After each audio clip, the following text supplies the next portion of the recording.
Happy Tuesday.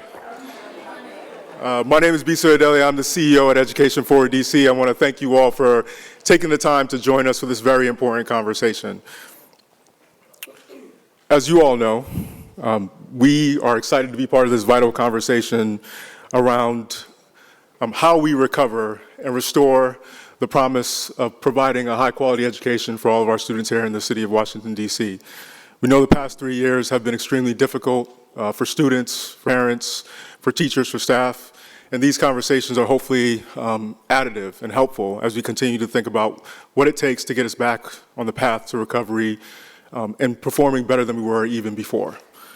So still many students we know are continuing to experience the fallout from the past 3 years. Many students grew during that time, but many more suffered, and the impact was disparate. We're hoping that through these conversations, we'll continue to understand ways to problem solve, to collaborate, to get us back to the path of academic promise for all of our students. We had 2 conversations in this series before, one in October where we prominently featured students who shared directly the first-hand experience of the past 3 years. We had a conversation in October where we had the chance to hear from LEA leaders who are actively working to collaborate with students for solutions to restore healthy, active environments where they could thrive and continue to be successful. Students raise concerns about safety, which we know is an ongoing issue for us in our city and dramatically impacts the mental health and wellness of our students, our families, and our staff. It's a problem that we must continue to prioritize and problem solve around. Today, we have the opportunity to dive into a new snapshot of how students are faring since they returned to the classroom after nearly 2.5 years of remote learning.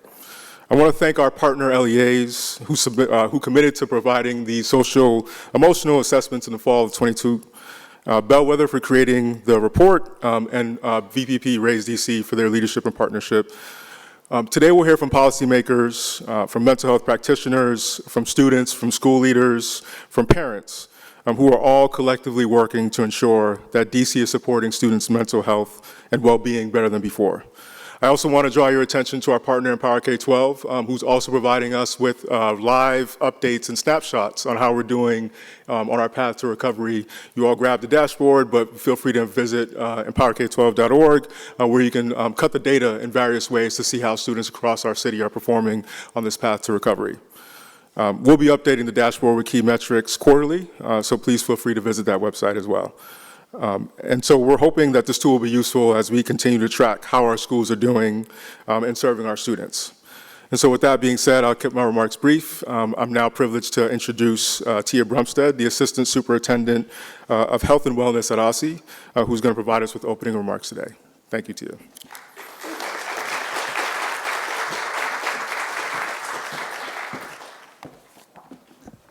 Thank you, and good morning, everyone. So I am honored to be here today to give opening remarks on behalf of State Superintendent Dr. Christina Grant, who could not be with us today. And want to thank Education Forward DC for hosting this critical discussion today on student well-being and mental health, and for your ongoing partnership and support of DC students. And I have to also thank everyone in this room. It was so lovely to give hugs and connect, and some of you I've only known in very intense ways over the past years via Zoom, and I got to see you for the first time in person.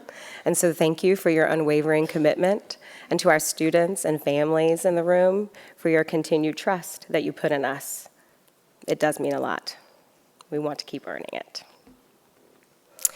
At the DC Office of the State Superintendent, or OSSI, we believe that healthy bodies and minds are the foundation of academic success.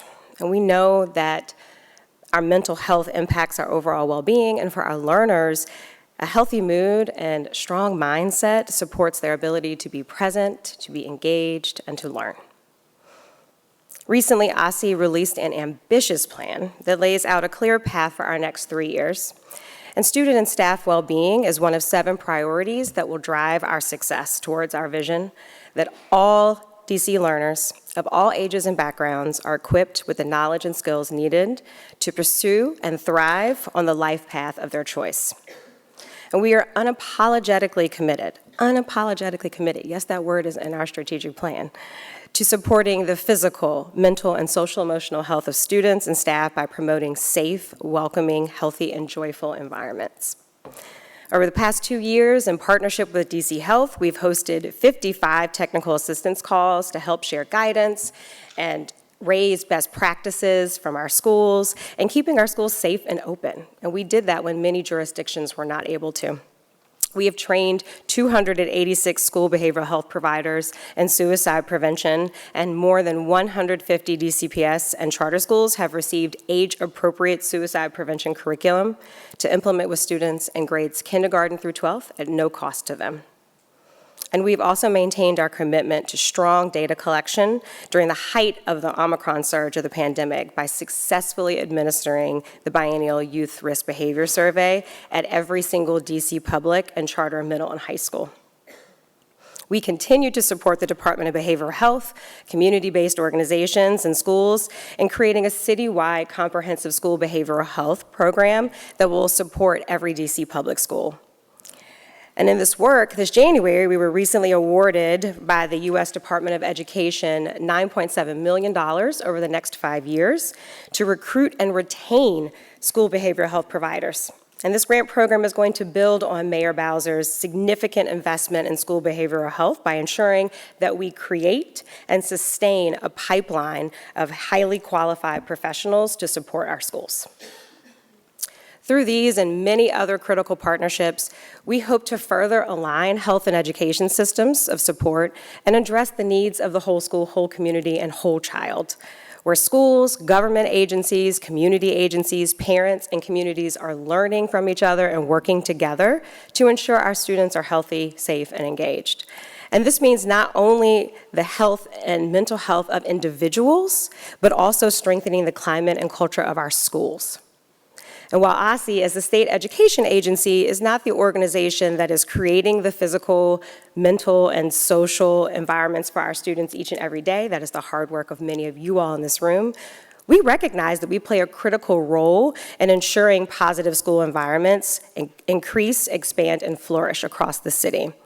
And one way OSSE can support inclusive learning environments is by gathering and sharing actionable school climate data, which is why in our strategic plan, we have named the initiative of launching a citywide school climate survey. We are deliberately taking time to explore all potential climate survey tools, as well as talking with stakeholder groups about what type of climate data are important to them and their organizations, including our LEAs in schools, teachers, and leaders. The climate data we collect from students, families, and educators will enable OSSE to better understand the needs of our schools, help to align our resources to equitably support those needs, and assist schools in systematically using those resources to identify and then implement their own interventions. We already provide a robust suite of school climate professional learning opportunities, including our trauma-informed practice series, our restorative justice work through our partners with Restorative DC, School Talk, and many other topics such as equity, classroom management, and social emotional learning.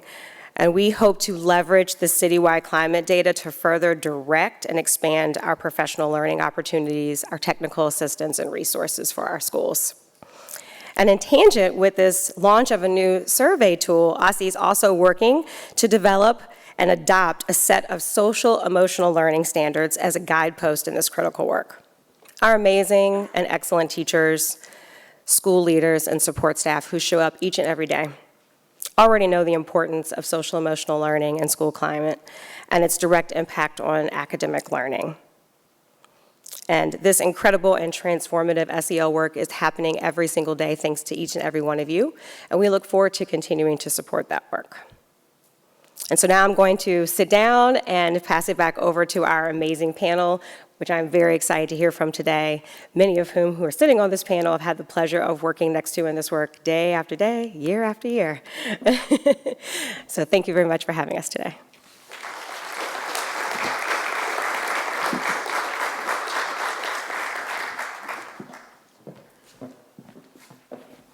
Thank you, Tia. Appreciate that. And actually, before we get to the panel, I'm actually going to invite Carol Thompson-Cole up to give some remarks before we hear from Melissa Steele-King from Bellwether. Carol.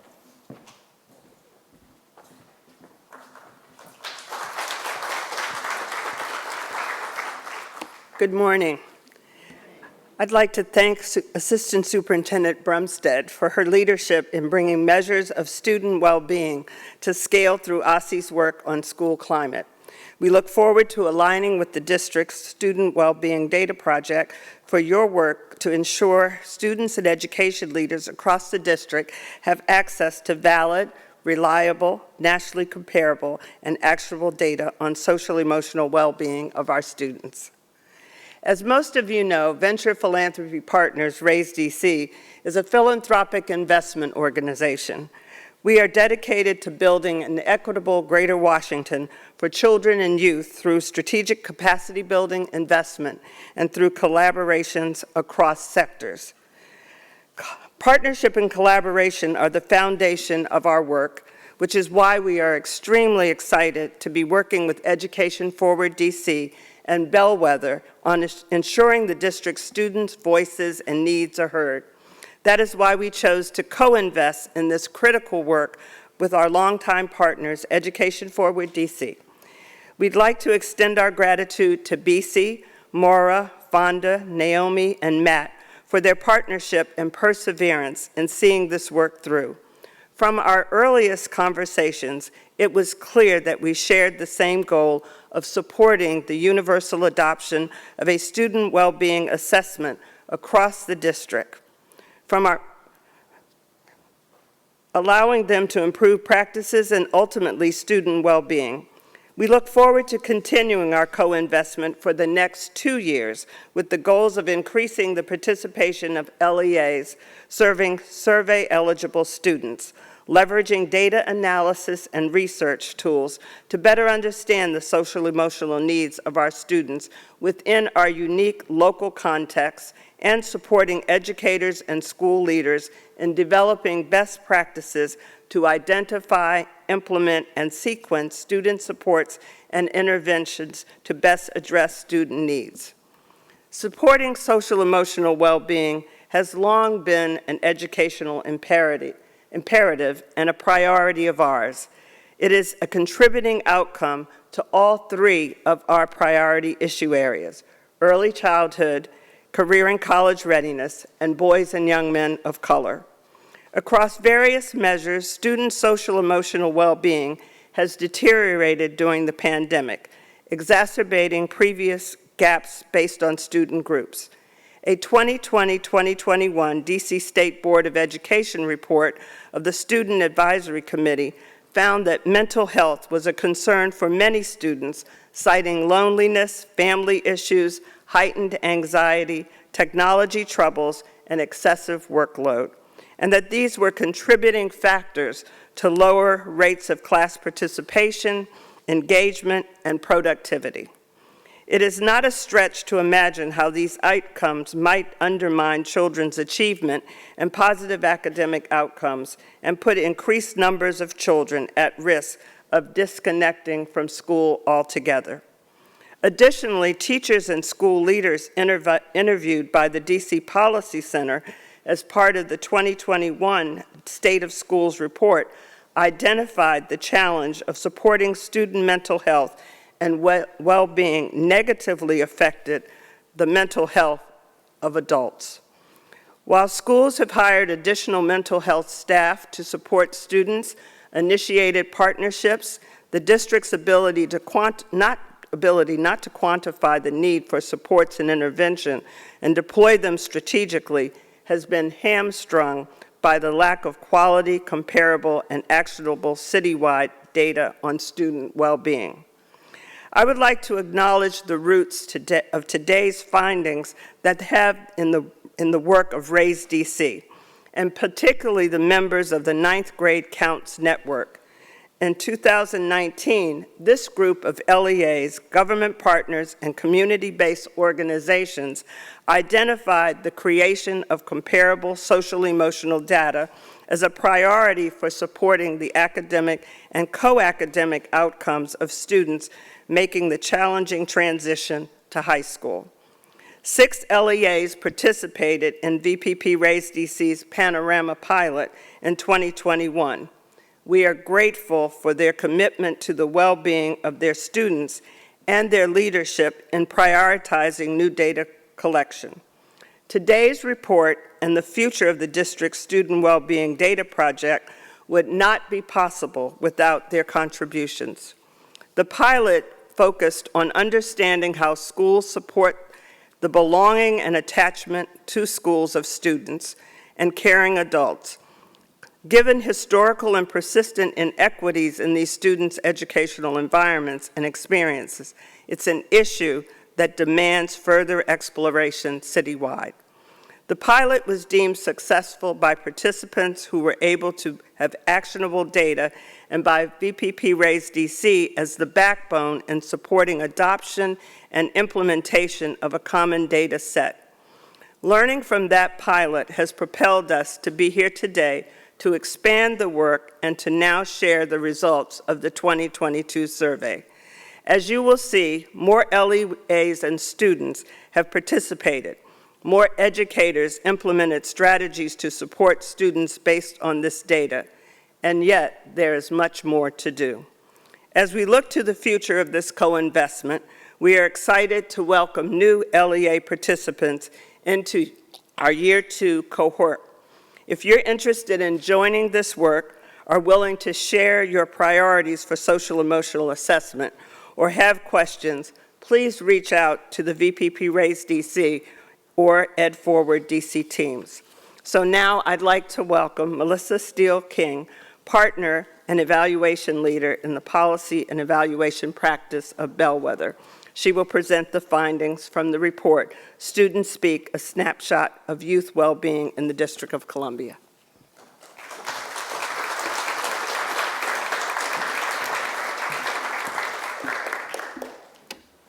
Good morning. Such a pleasure to be in person, gathered here together today. I'm Melissa King. I'm partner and evaluation lead at Bellwether. Bellwether is a national nonprofit with a mission to transform education for systemically marginalized young people. And we partnered with EdForward DC and VPP+Raise DC to analyze the data and create the report today. And we're just thrilled to be part of this effort to hear directly from young people about their well-being. The report has much more information. I'm going to pull out a few highlights for you today, and I'm eager to hear the panel discuss some of the findings from the report after I speak. So the students in this report represent a subset of DC students in a sample of over 5,400 students who attend participating charter schools in DC. As you can see, similar to many DCE LEAs, the sample was predominantly African American at 65%, followed by Hispanic and white students. The sample included students with disabilities, students identified as at risk, and English learners, among others. And while it is a subset of students in DC, it represents a meaningful snapshot of the well-being of the students in these schools and provides a baseline that can continue to be monitored, especially as more schools join in future years, and also aligns with some of the other efforts that we've heard about today in DC, the commitment to supporting students' well-being and understanding students' well-being. And you'll see a few places throughout the report where we call out similarities to the DCPS Panorama survey that they have committed to also administering. So we're thrilled to be able to highlight what these students have shared with us. And just a little bit of background about the survey. The students took the Panorama the SEL survey, Social Emotional Learning Survey, which is a commonly, widely used survey on social emotional learning around the country. There are many ways to define student well-being. For the purposes of this, we use the survey, the definition in the survey, which is defined as the positive experiences, thoughts, and feelings that enable students to thrive. And as you can see, students took a variety of survey topics broken out by 4 overall themes. So we'll talk about a few highlights from these different themes today. Under school environment, support and motivation, quality relationships, and self-perception and skills. So before we get into the findings, I just want to give you a little bit of background about how we analyze the data. You'll see references to samples A, B, and C. There was a group of schools in the pilot that Carol referenced who took slightly different versions of the Panorama survey, one designed for grades 3 through 5, and similar questions designed for grades 6 through 12. And then another group of schools joined the study. They were taking a slightly different survey, also based on Panorama, with some different topics, but they were aligned to the same overall theme. So we have grouped them together to provide an overall picture of student well-being. And then you'll see that we report the number of favorable responses. So on most of these topic areas, there are multiple questions. Students are asked to respond on a 5-point scale. So responses that were a 4 or a 5 are considered favorable. And that's what we mean. I have an example here. This is on the perseverance scale. You can see the teal bars are multiple questions, and then the gold bar is what we report as the overall perseverance score. That is the average across those questions of favorable responses. So those are some of the basics to understanding the data, and let's dive in. This is an overview just of the all of the top line scores in the different under each theme. And you can see that there are some bright spots, there are some areas for improvement. I'm going to talk about 1 or 2 key findings under each of these themes as we go along. So, starting with school environment. The school environment questions aim to understand whether school is a place where students feel safe and feel like they belong. And good news is that most students do report feeling a sense of belonging in school. You can see that it is higher on the left among elementary-aged kids, and with about 2/3 of elementary school students reporting they feel a sense of belonging at school, and then just under half in the grades 6 through 12 sample. And this pattern of older students scoring a little bit lower on indicators of well-being was found on quite a few of the topic areas. So that is something that I'm interested to hear the panel perhaps discuss as we're coming out of the pandemic, or not coming out of the pandemic, post-peak pandemic, what their thoughts are on that. And we also see that this a similar pattern in DCPS, where older students scored a little bit lower than younger students on feeling a sense of belonging. But overall, there's promise here to build on.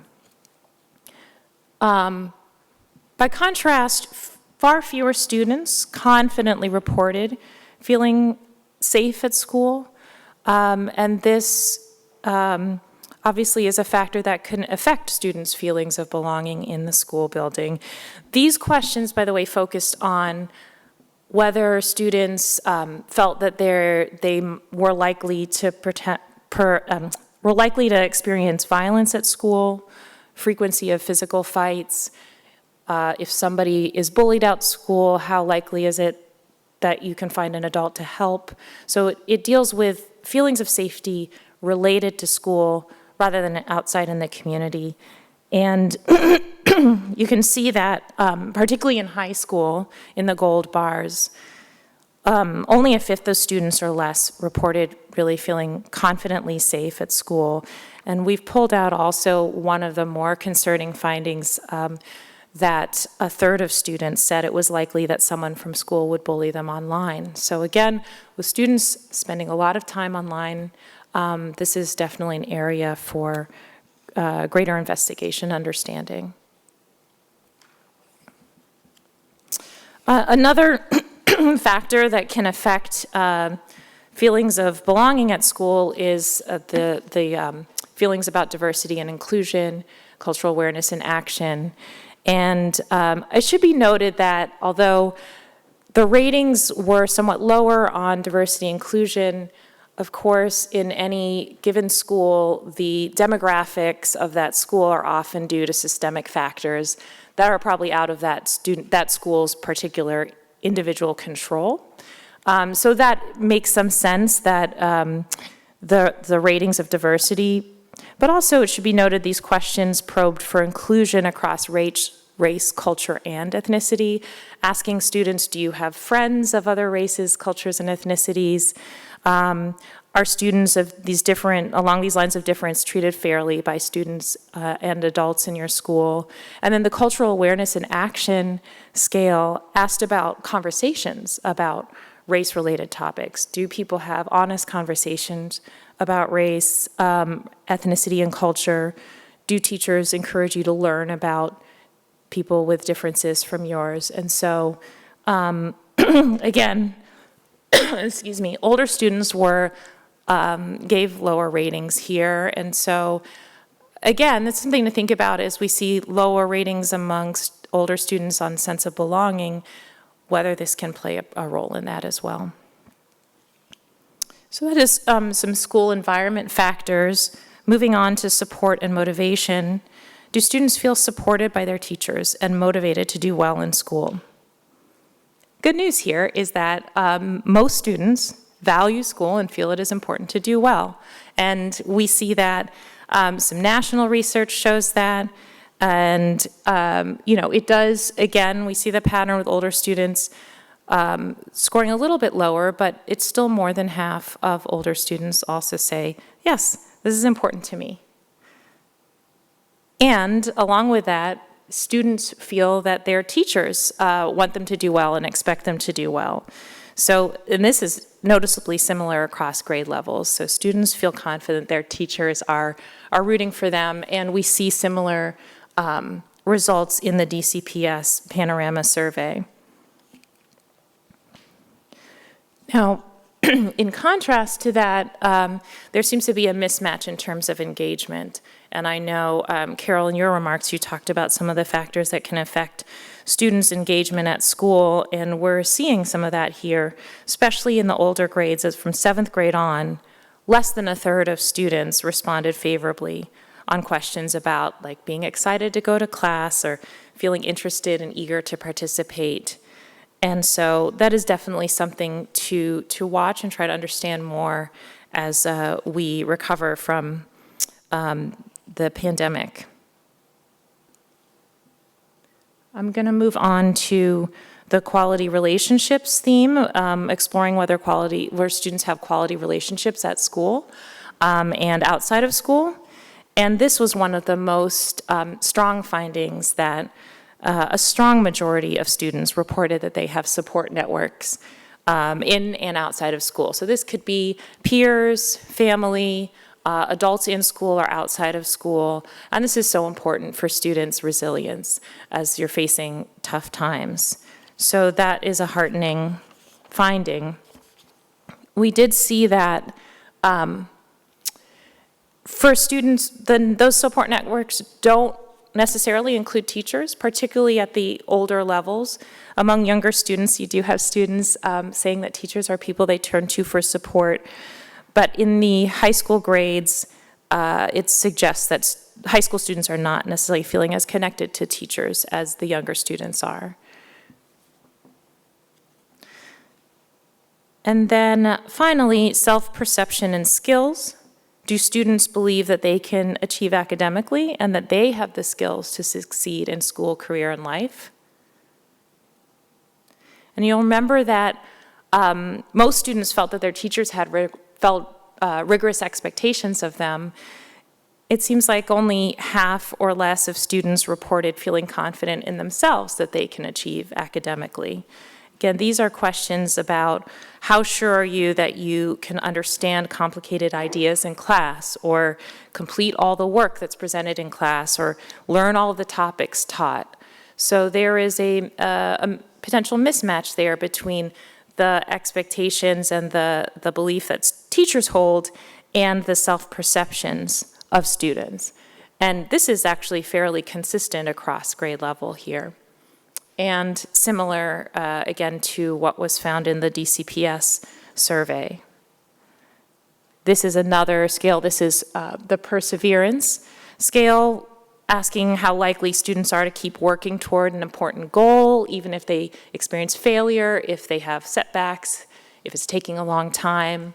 So again, we're seeing, somewhere around half feel confident, and the other half are not as confident.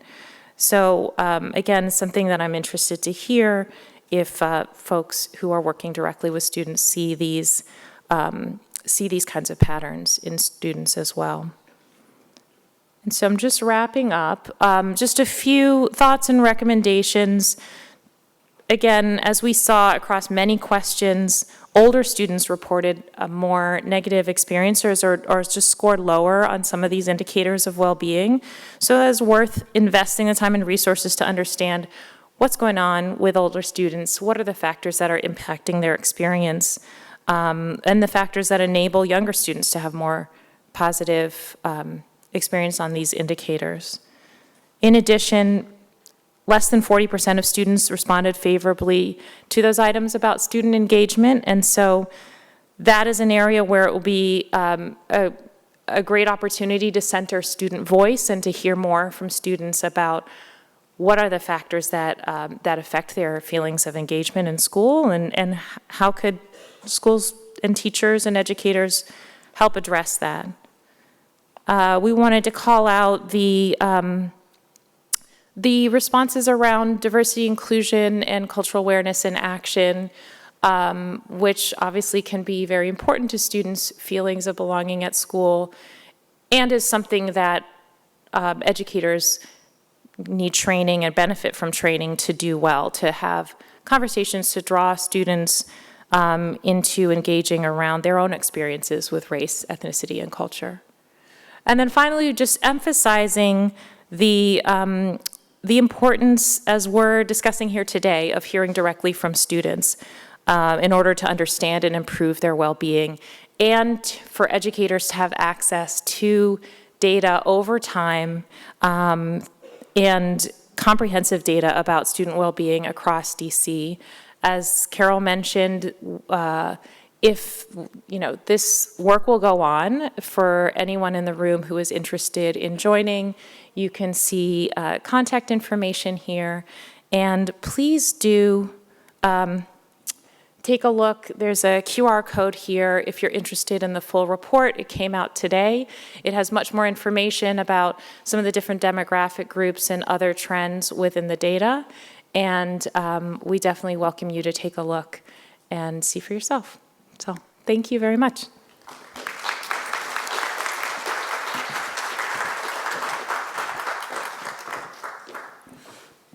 Okay, thank you, Melissa. Let's have another round of applause for Melissa. Thank you for that work.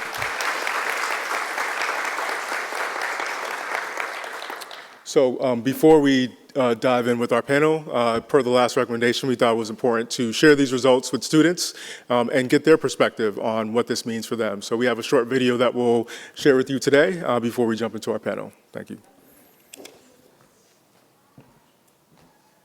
It's fun, like it's really, it's times where we. Like, but when we know how to code switch, and like we good at planning stuff, to all bring everybody together, or like for the community or something like that.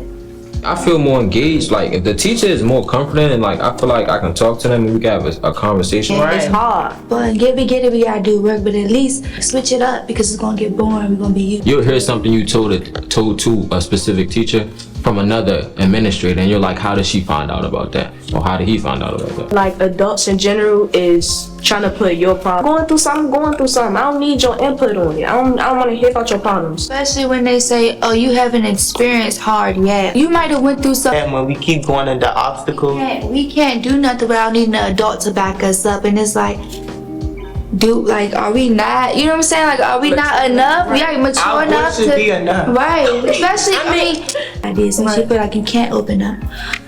Cause I don't want nobody holding my hand 24/7. You gotta let go, real bad.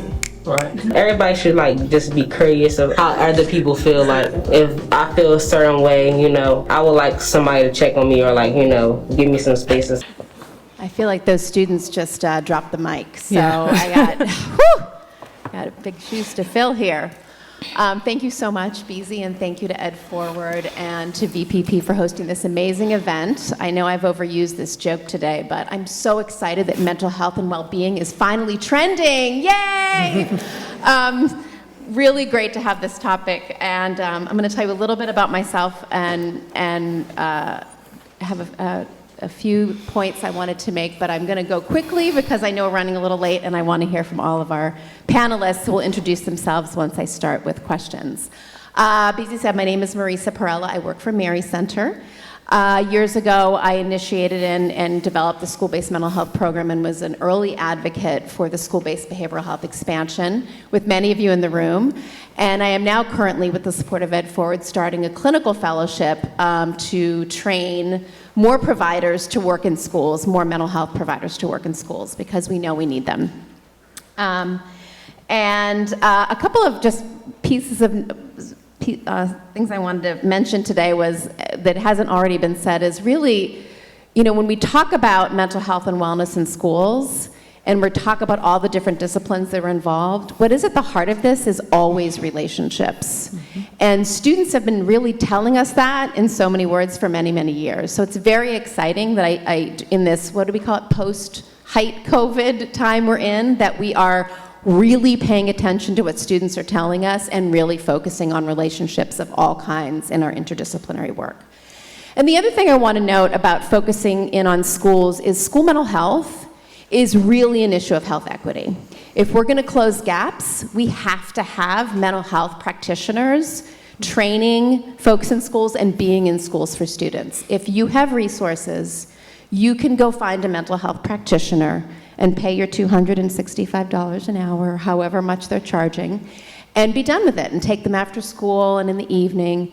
But if you do not have resources, and the data shows this, because we're talking about data today, it is in your school where your needs will be identified and where you can find support. And we have to get it right. If we're going to provide that in the schools, we have to listen to students and parents and get it right. And that's what I'm hoping this panel is going to talk about today. So I'm very excited. And we're going to have them introduce themselves with their first question. So we're going to start with you.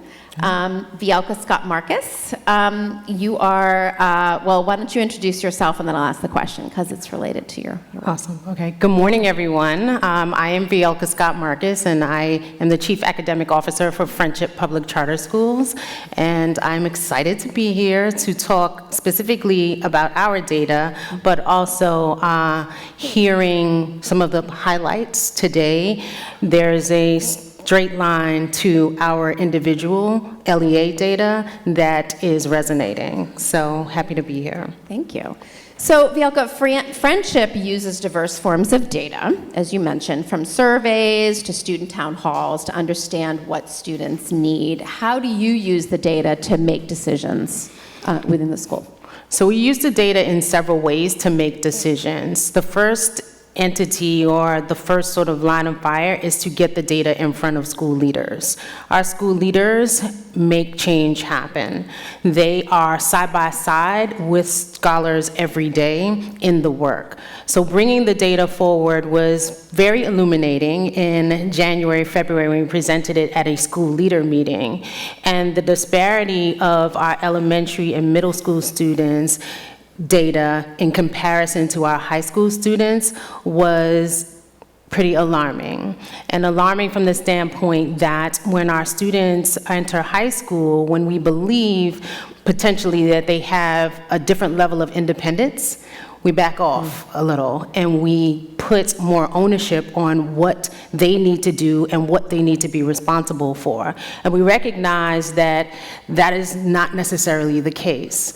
We needed to reevaluate how the voice of our high school students was not just respected, but heard in a way that their suggestions became real to them.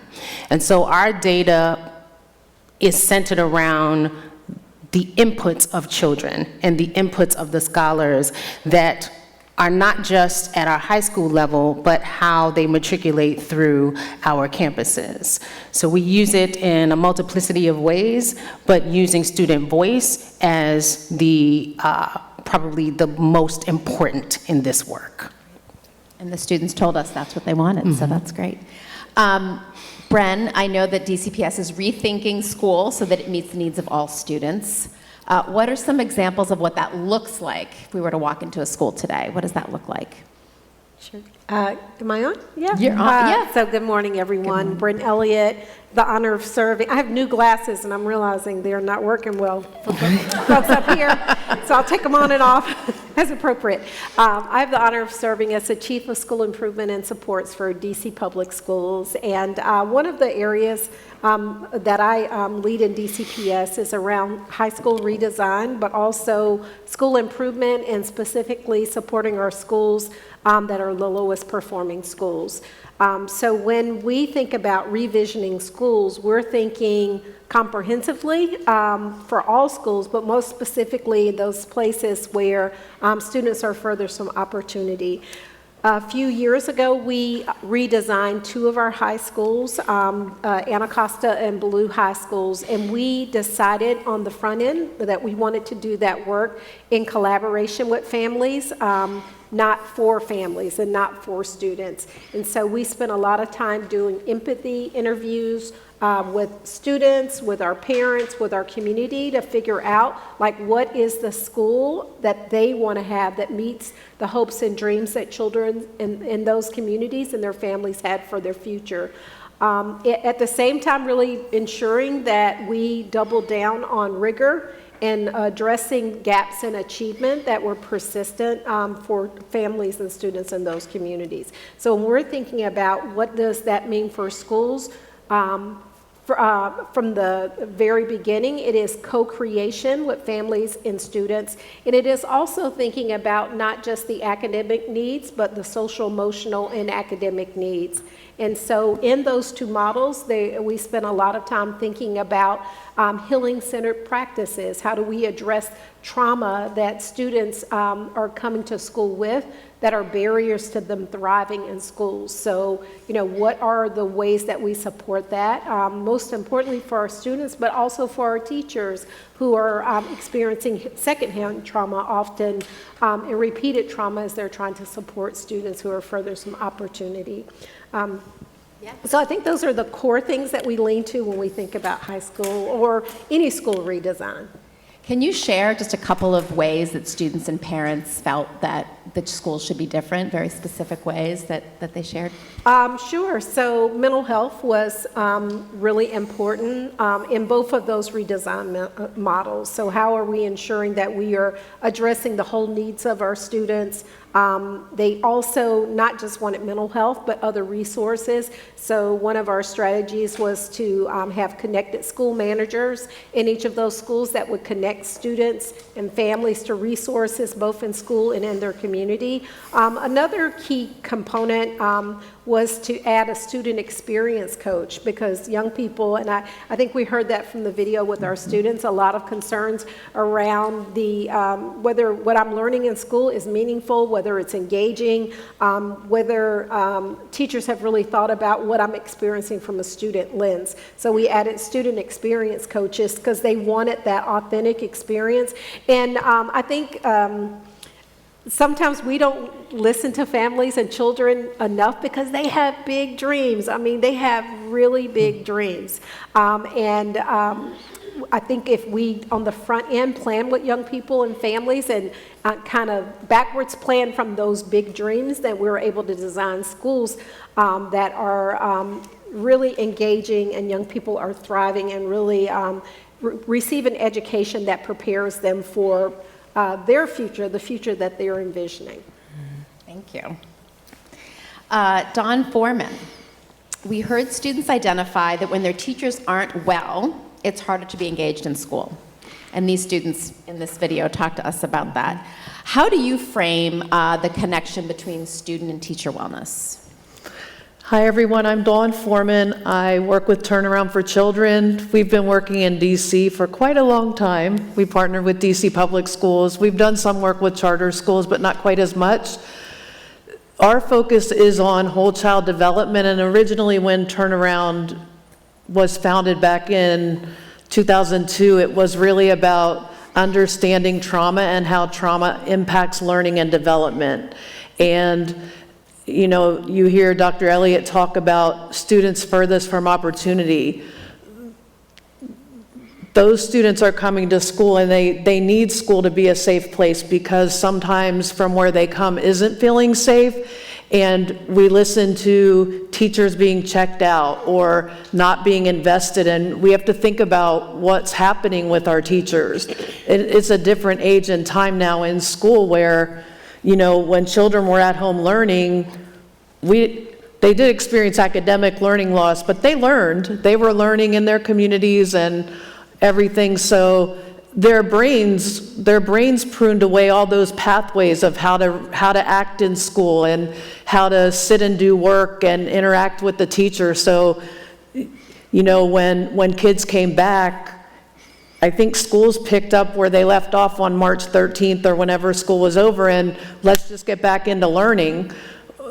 The kids were different. We're all different because we suffered this collective trauma. So I think, and the work I do, I work with a teacher at every school has been assigned a whole child lead, and we do monthly trainings with them, and we're getting their voices to be elevated, and everything the children heard and said in the video, they want to be heard. It's their lives, they're especially secondary, and it may be different now, but secondary teachers teach their content. Like elementary teachers, it's all about relationships and let's give a hug and we're gonna walk you everywhere, and then kids get to middle school and it's, oh, we're gonna give them all this freedom where the elementary students didn't have it. So again, you're positioning them to have difficulties. And high school, it gets worse because the older we get, they want independence, they need adults, but the way their brains are wired, they're developing their own people and they want to do important things in their lives. And if the teachers aren't well, if they're suffering, and you know, we put a lot on teachers, and it's important to build the skill set that they need because there aren't the number of mental health providers that are in schools, so teachers have to fill some of that role. And if teachers don't have the skill or they don't start bringing their mindsets along that relationships do really matter and they're at the front of everything, children aren't going to care what you know until they know that you care.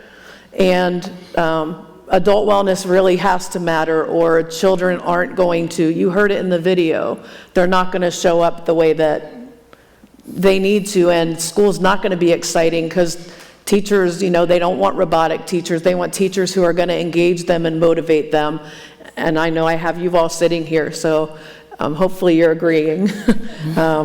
Yeah, so we have to focus on adult wellness. And can you speak a little bit to what has been done to focus on adult wellness? I don't know if Turnaround's doing some of that work, but what you see has been effective, that teachers have reported, hey, this is really working, I'm more engaged.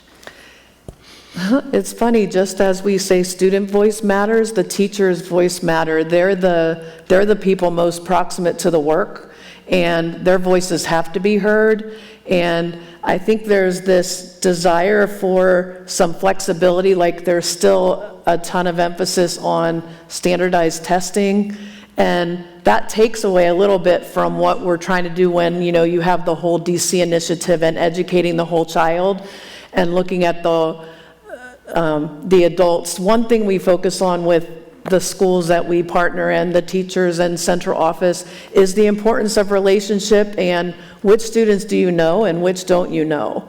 And so relationships are key. It's like relationships, environments, and integrating the social emotional skills with academic, because our brains are cross-wired. So relationship building has been a big focus, and then allowing children to, and students and young people to help create the classroom norms and the school norms and expectations. Like, have them give some say instead of just everything being done onto them. We as adults don't want things done onto us, and I think young people feel that way as well.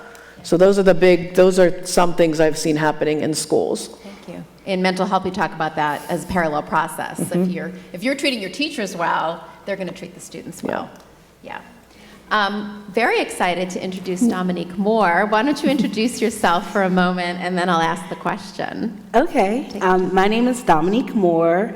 I'm honestly just a girl, but I am also a parent. I am from a child at E.L. Haynes Elementary School. I've done work with Kindred. I'm also award for citywide parent leader with PAVE, and just a girl. All-around superstar.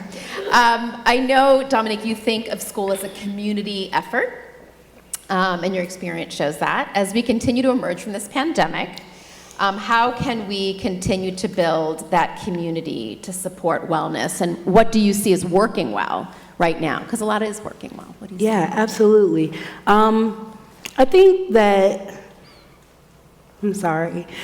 that honestly, in order to continue and to kind of build on things, it just has to be like an entire community effort. And until we really engage all stakeholders in many aspects and respect, we're not going to see the traction or the forwardness that we're necessarily looking for.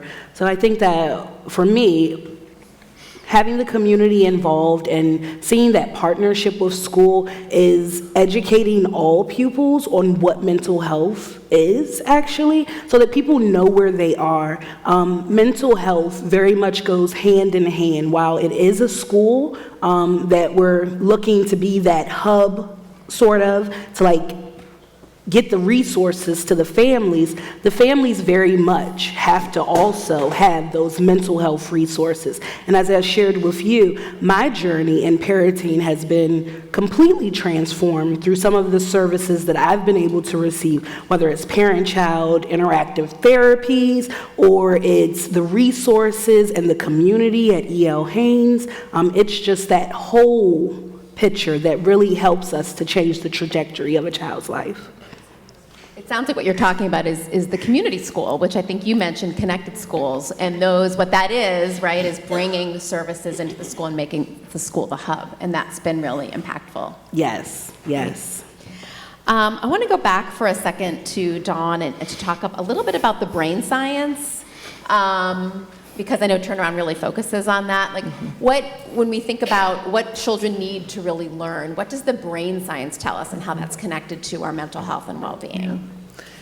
Well, the limbic system is the part of the brain that's needed for school, and we have three basic parts, and not the most important part, but the one that really helps students the most is the last to be developed, and that's your prefrontal cortex.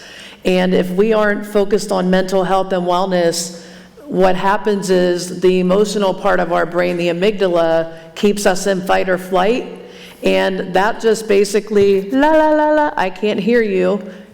The brain, the other parts of the brain shut down, the self-regulation part, the learning and memory part, that shuts down. And if classrooms aren't orderly and safe and predictable and there's not relationships, our brains are pattern, we look for patterns. So it's, the student's working memory is spent on how do I keep myself safe? So it's critically important that, we have spaces where oxytocin is released, and that's the love and trust hormone.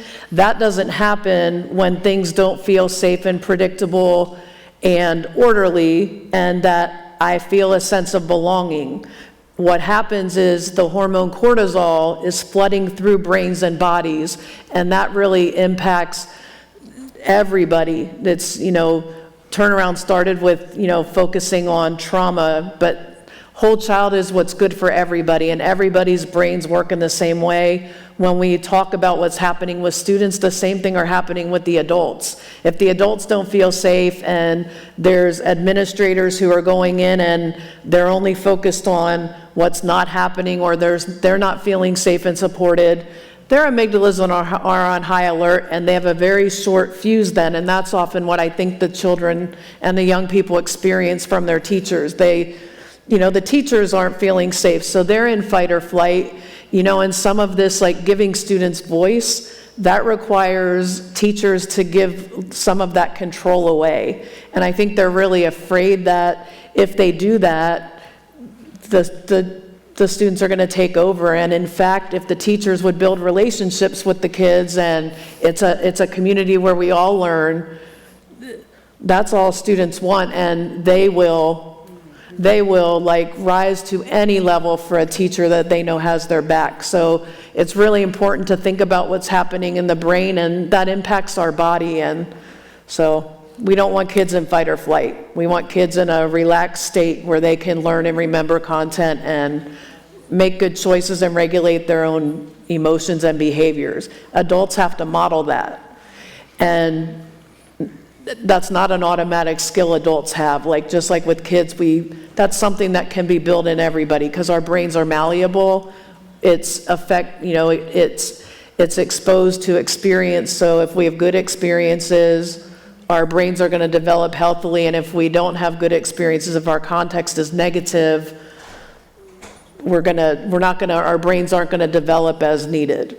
And certainly post-COVID, very heightened coming back, Yes. and it really potentiated the problems, right? So Yes. it really kind of allowed us to tune into what's to this brain science. I want to shift a little bit with you, Bren.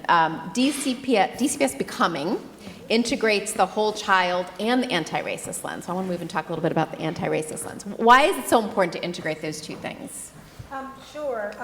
So when DCPS Becoming is really focused on those two pieces, whole child center. And when we're thinking about whole child center specifically for our model, we're talking about creating supportive learning environments, and we're talking about developmental relationships. I feel like those are two key components. The third component is around interventions and enrichment. And we have a really strong model for academics, but we don't necessarily intentionally think about, well, how are we focusing on this, creating the conditions for young people to thrive in their schools? So even with the development of that model, there are lots of models across the country, but most school districts still have significant disparities in achievement between white children and their black and brown peers. And so for DCPS, we wanted to intentionally design a model that really focused on that social emotional development and creating the conditions for young people to thrive and center the needs of our historically marginalized students. And so that's why the anti-racist work is super important to us. And when we're thinking about anti-racist work, we're talking about what are our intentional efforts to address systemic racism and other structures that continue to cause these disparate outcomes, whether it is in academics, whether it is how young people experience school discipline, or how they're referred for special education, any of those things. So what is the disruptive work that we can do? So as we're thinking about supportive environments, we're thinking about restorative practices, because we know the research tells us that the restorative work is work from indigenous populations as well as African populations. Like, they really lean into the restoration of folks to community, as opposed to a model where it's more about punishing and othering people. So we are really intentional in that piece of our work, as well as in relationship building. So thinking about, like, what are the ways that we establish culturally affirming strategies in the way that we support young people and build relationships with them. And we try to, ensure that that is infused in all of the work that we do across the agency, not just in the whole child model. And certainly we see that at Mary Center work. One of the critical strategies that we are using is how our scholars are connected to the adults in the building. And so having key partnerships, but more importantly, having key relationships with their teachers who they are with for the majority of the day. What does that look like? It looks like the sort of resurgence, if you will, of the morning meeting, of the time where students are actually able to engage with their teachers. It looks different in high schools because we call it advisory, but advisory had been taken the focus had shifted pre-pandemic to really capitalizing on that time for students to complete their college applications, for students to move forward, but not necessarily to understand the well-being of students. So we've redirected what and how time is utilized throughout the school day when we have scholars most present with us.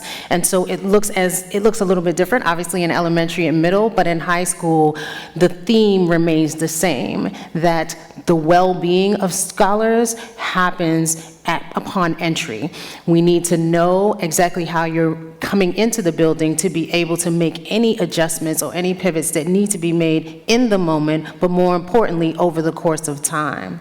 I think that for our high schools, where it becomes a bit more strategic and definitive is in how students raise their voice through their student government.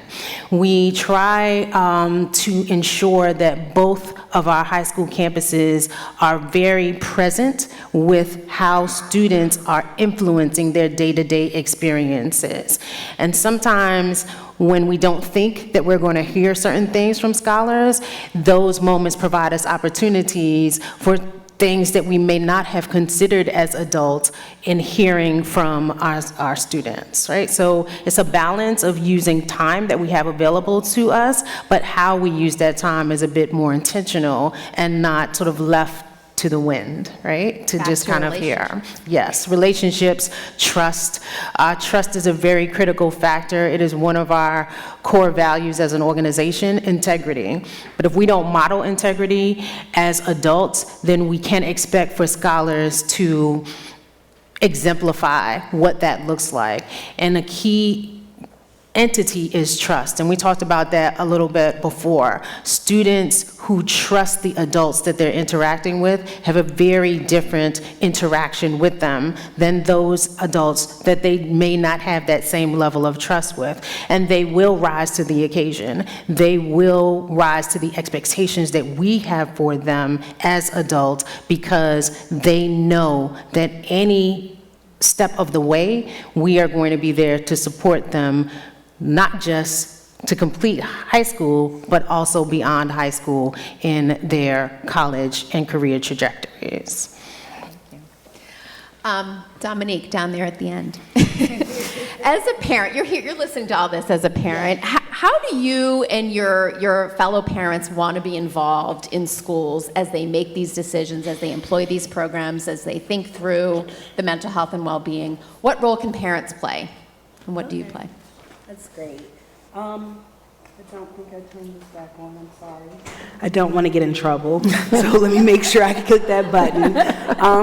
What role do parents want to have? We definitely want to be engaged.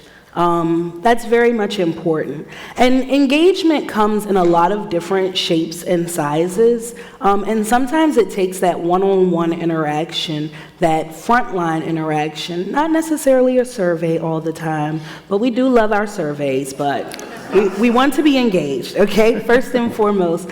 Also, we want it to be a transparency. That's the word I'm looking for. I was coming up with transitional. But we want it to also be transparent, right? Like, have that open door relationship so that as an adult, I can really understand the values that you're instilling in my child, and I can drive those values home, and I can help to support the community. And then that's it. I wanted to, do we have time to open it up to a few questions? Just a couple of questions from anyone out there? It's burning questions for our panel.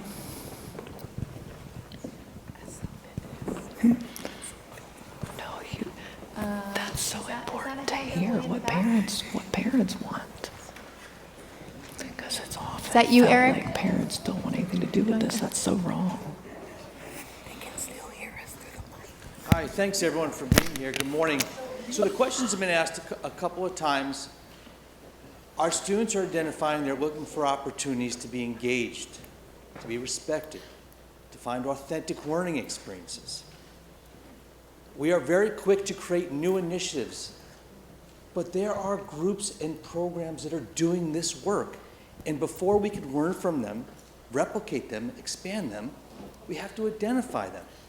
So could some of our panel members share some of the initiatives that are working in our schools, beyond our schools, that are really driving this impact? And that would be awesome, because it's really important that we leave here today with a sense of knowing what's working, not just conceptually, but operationally. Thank you. Would anyone like to take that? I probably should have opened the panel by saying we're here to really talk about all of the things that are happening and what we are doing, and there is certainly a lot of that. Who would like to take that? Yeah. Is it working? No. Okay, now. How about now? Okay. I should have never touched it. You want me to take this? Okay. All right, thank you. I'll tell you a couple of things that are working in DCPS. One of the things we continue to hear from our young people is that they don't know how to access mental health resources. And we have over 300 providers. Like, we have a really robust network of providers in our school. So we continue every year hearing that from our young people. So one of the things we implemented 2 years ago were youth mental health ambassadors. So we put the power in the hands of young people in our schools to create mental health campaigns to help us figure out how we can connect young people to resources. And that has really worked. So they've come up with these campaigns, videos, QR codes, meeting greets with their peers to help them understand how they could access the mental health resources that are available in their school. And they also, we opened it up that you could actually, a student could refer another student that you knew that was dealing with a problem. So I think that's one thing, like, how do we put some of the agency in the hands of young people? And another thing I would say that is working is our redesign work. So we are in the process of redesigning, Dunbar High School and Cardoza High School. And in those redesign projects, we actually included a group of students. So each of those schools had students sitting at the table from the very beginning of the redesign model. And they have been phenomenal in checking us. They were checking us on what we said from the beginning we were creating and how those models were redesigning. Because we said we were redesigning as students at the center, and they really have held us accountable for that throughout the entire process. The other thing that I would say is working, and it's something we're in the process of doing, is holding a youth safety summit. So we've gathered a lot of information from our young people about feeling safe. We've been doing the Panorama survey for at least 4 years now. In our capital commitment or strategic plan, one of our metrics was we wanted 100% of our students to feel loved, challenged, and prepared, and that love was a sense of belonging. And so we've continued to pull that data. The pandemic kind of interrupted us for collecting some of that, but one of the strategies that we have leaned into is, while the data has not changed much, there are schools within the data. We have 116 campuses that are really growing their data. Anacostia High School was one of our schools that shot up tremendously, a redesigned high school that was doing a model. They didn't call it an advisory, but it was a model where young people had an opportunity to have a positive adult or a champion, connecting every young person in the building with a champion, and that was one of the key reasons that their number shot up. I've been signaled that we need to wrap up here today, but I'm sure the panelists will be happy to stick around and answer questions. I'll turn it back over to you.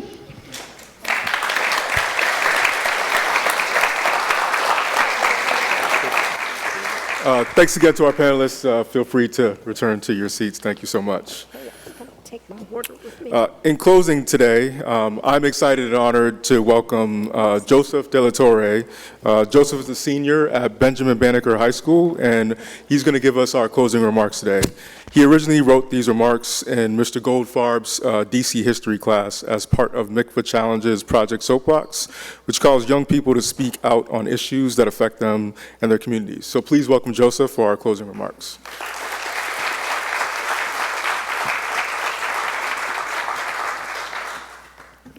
Good morning, everybody. Oh, morning. All right. Sorry, I'm going to get a little loud with the speech. Young adults need to speak out about their mental health. Why is there a zipper glued shut to your mouth? Why do you mumble and not give me eye contact while speaking?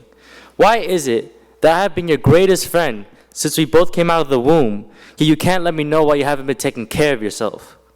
Why is it that I, an introverted person, can talk loudly in front of all of these people in a sonorous tone, but you aren't able to talk to someone for the benefit of your own mental health? Projecting your voice and expressing your emotions isn't a hard thing to perform at all. If you're scared of being judged or being bullied by the friend that you're expressing your emotions to, then why is that even your friend? Why not drop them? They never wanted to offer help in the first place, so why listen to them? So if ordinary people can express public speeches like me, why can't you do it for the improvement of you as a human being? The best part about opening up to somebody is, in my opinion, is the advice. Unless you're too stubborn to listen and hear them out, you should always gather as much advice as you can. Because not only is advice free, but it also has many benefits to who you think of yourself as a person, an individual, a human being, etc. The common stigma among young adults is that people are faking their depression for attention. Well, if that's the case, then why would they be individually and personally reaching out to you? They're not trying to guilt trip you if they really do trust you. And if you do find them guilt tripping you, then cut them off. It never hurts to say goodbye to someone you don't trust. What I'm trying to say, that you should always give a little amount of time of your day to hear someone out. Be the pages to their diary. Be the stuffed animal they talk to at night. Be the ear to their voice. I had a friend who I was fairly close to that would frequently post on their Instagram close friend story about their depression. And every single time I would try to reply to it. Beforehand, I had absolutely no idea he was suffering from depression.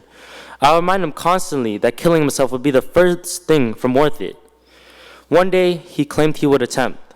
I never felt more frightened in my life. I would constantly check up every hour or so to see how he's doing. Every time I got no response for more than 10 minutes or so, my hand would start shaking to a point where I couldn't focus on anything else except him. Losing him would form a hole in my heart. I knew he was better than this. So I constantly tried to reach out to him to remind him that. He is thankfully currently seeking medical help. Ever since this very moment, I constantly try to check up on my friends. I will never let something like this happen ever again.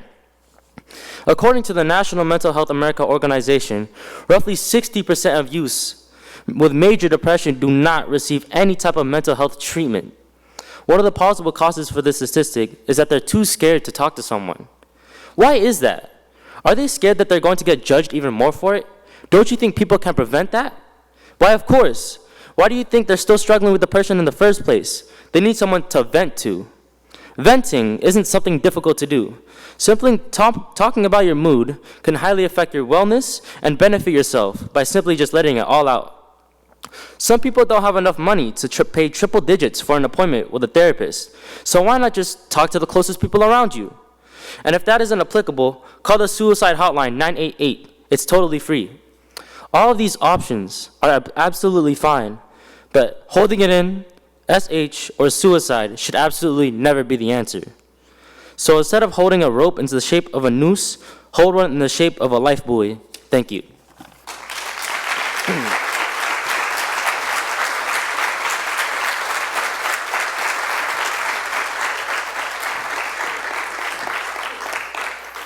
Wow, thank you, Joseph. Really appreciate that. And thank you all again for joining us for this very important conversation. Please feel free to check out the full report. As Melissa mentioned, you can scan the QR code, check out Empower K-12's dashboard for live updates on our progress. Thank you to our panelists. Thank you to Tia and our moderator. And thank you all again. Let's keep this conversation going. Enjoy the rest of your day. Thank you.